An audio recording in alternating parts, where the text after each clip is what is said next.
جان تو پروا نکن. میدونی که من چقدر دلیوم یه مینو در دلی زن من بیامولی.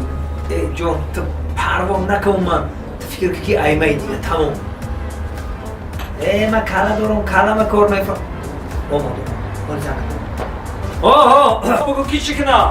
استواره بگو روی کنه من اول. کمازو رسیدن کمازو سمی.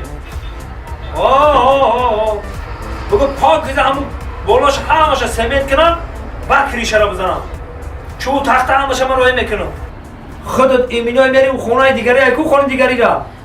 کلید پلیتاش همش بگی بیار دستی من بس پر کلیتو را. خب من خودم میرم ایت قبول میکنم. مایل خوب من. خب. وای برای خود کس. خود میفهمی کو.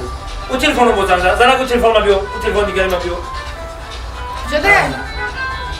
با کی زنگ بزنه در همین وقتی؟ بیارش بیا.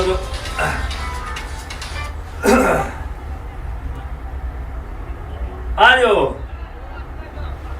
اولا بای. روی کدم استور روی کدم همشا. برا بالای سر سونده بست همشا روی کدم. دیگه من دیگه خیلی بسیار تنز زنگ بزنه همه استور روی کدم بگیرم بالایش همون چیرا کریشه را همشا محکم کنن.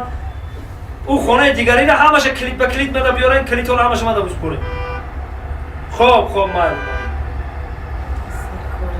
خواهد چیکار کنیم؟ زنک چیکار کنیم؟ همه شما هستین جان میام کم ترک وقت ما خوش میکنم. خان تا بزنده زنک تم یک تایی. چراغ خونه ما خودتی ده. چراغ خونه ما خودتی. تا در حقیقت در همه خونه ما یک چراغ خاندان ایده چراغ خاندان.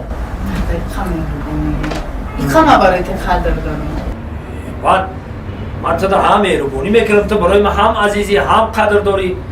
گفتم که تو چراغ خونه ما زنک تا در من عزیزی مهربانی و خونه نو ساختیم که دو خونه دیگه نو ساختیم. میدونی که چقدر که هم خونه در یک چراغی دیگه هم بگیریم. چی؟